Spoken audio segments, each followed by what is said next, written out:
everyone. I'm Jake. I'm Justin's older brother. And first of all, I just want to take a quick moment to say a big thanks for putting all this on. I mean, it's tough planning the wedding, especially when the bride and groom are 2 states away. Big thanks, to my mom, dad, and I'm sure countless other people that, it takes a million people to help put these things on. And so big thanks to you guys. And big thanks for everyone. There's people from here all over the country here. So on behalf of Justin and Laura, big thanks for everyone showing up today. So that being said, Justin and Laura! Laura, you look so pretty! Justin, you actually look pretty sharp too. I guess that Men's Wearhouse didn't cover thrift store shirts and plaid shorts, so we went with the tuxes instead, so it's good to know, yeah. Guys, I'm so excited to be up here. Honestly, Justin, I'm your older brother, and I've been there through so many great moments in your life. And, you could have picked anyone here to give this speech. Instead, you asked me and Neil to come up here and say a few words to the wedding. So, that means a lot. That being said, I've also been there for a lot of really, really dumb moments in your life. You could have literally picked anybody in here to give this speech, but you asked me and Neil to speak at your wedding. So, I'm excited. But, initially when I thought I was going to give this toast, I was just going to come up here and just list all the laundry list of all the ridiculous, embarrassing stories of Justin's lifetime. Then I heard we only had the hall for 4 hours, so I realized I was going to tell some of the stories. Then, a while back, Laura, I believe, told me, quote, she would give me anything I want in return for my discretion during this speech. So if you guys see me walking out with a bottle of bourbon and 1 or 2 of the wedding presents, you guys know what's up. But, I guess this has to start somewhere. So, and Justin, you came into this world with a bang. Literally. You were a year old and you pulled a big oscillating fan down on your head, knocked yourself unconscious off the emergency room. You scared us all to death. You went, 2 years until you were chasing after a gumball on a restaurant floor, full speed ahead, bam! Right into a table, cut your head open, unconscious again. Put this into perspective. All right, Muhammad Ali, we're heading to Muhammad Ali Center. His entire professional and amateur career, Muhammad Ali was knocked out once. Facing the greatest boxers in history. You were knocked out twice in 2 years, facing stationary objects.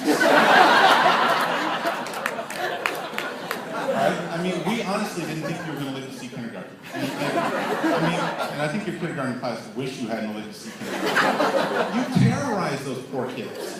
I think the highlights were you bit a girl and you just ran around screaming in the classroom, shoving over bookshelves and stuff. You were just a monster of a little kid. I honestly think the first 10 years of your life were just fueled by Serge Cola and a hatred of me. You really hated me. I think it was like your 8th birthday or something, right? You're blowing out your birthday candles. You can wish for anything, right? You can be a pro hockey player, $1 million, anything. You wish for me dead. Of course, when you be on the stickler for the rules, I point out that since you announced it out verbally, then it's not going to come through. But anyway. But yeah, this went on for like a decade. And then there was that one summer that Mom and Dad decided, for some reason, they're going to leave me and you home alone, no babysitter, no friends, unsupervised, all summer. I thought we were going to kill each other, literally. You owned a hunting rifle. You had already clearly stated you wanted me dead. I thought you were going to pull a gun on me, I was going to have to murder you in self-defense, and I was going to do that. Right? But that was the crazy thing. We didn't kill each other, and we actually really got along. We spent the whole summer hanging out, and it turns out when you weren't annoying me, we actually had a lot in common. We played all the same sports, we had all the same interests, we had the same crazy family. Pretty much anything I had.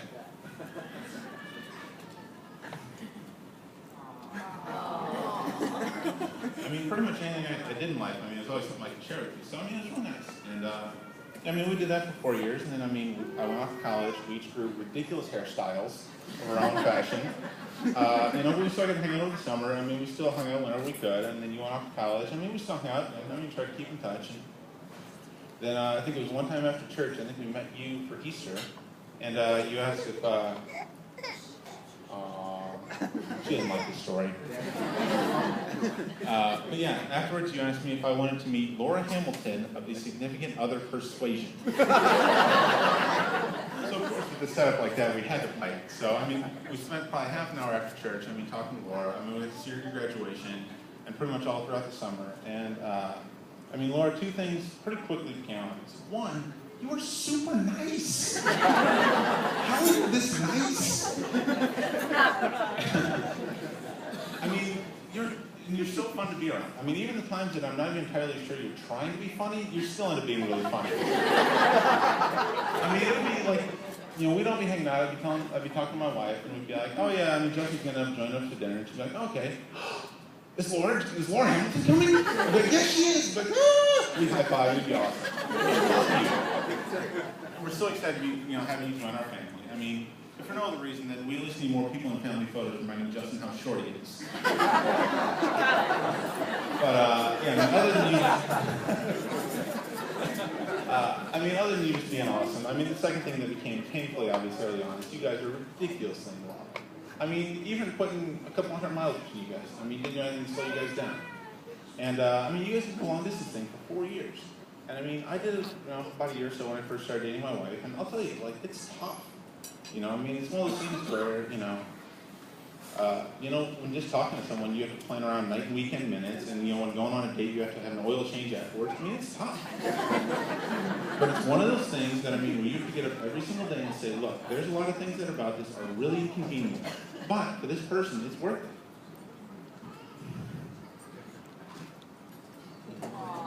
For this person, you know, I would do anything. And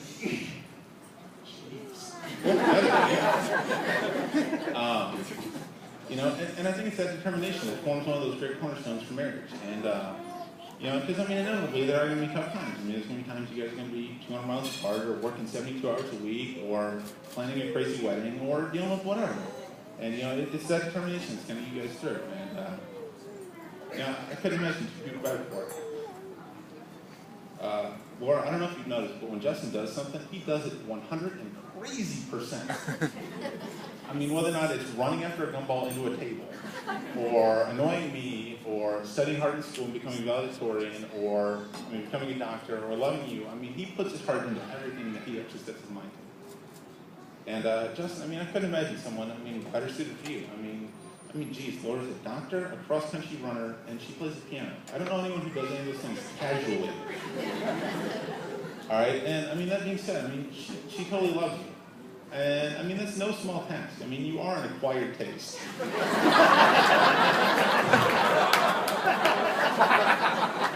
I mean, it took me 10 years to get used to you, so. That's true. But, you know, I mean, it's one of those things where, I mean, geez, honestly, guys, I mean, you guys are so ridiculously in love, and, I mean, honestly, like, putting together that slideshow, you know, for the last night, I mean, look at a million photos of you guys, and the ones you guys are most genuinely blissed out happy are the ones where you guys are together in photos, so, you know, I mean, I don't really have much to say, but, I mean,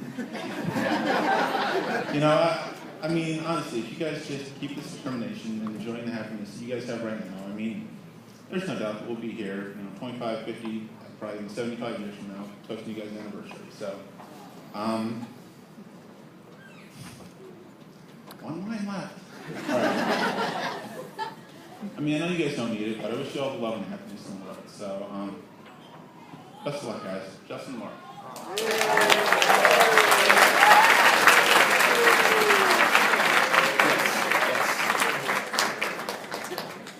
To Justin and Laura.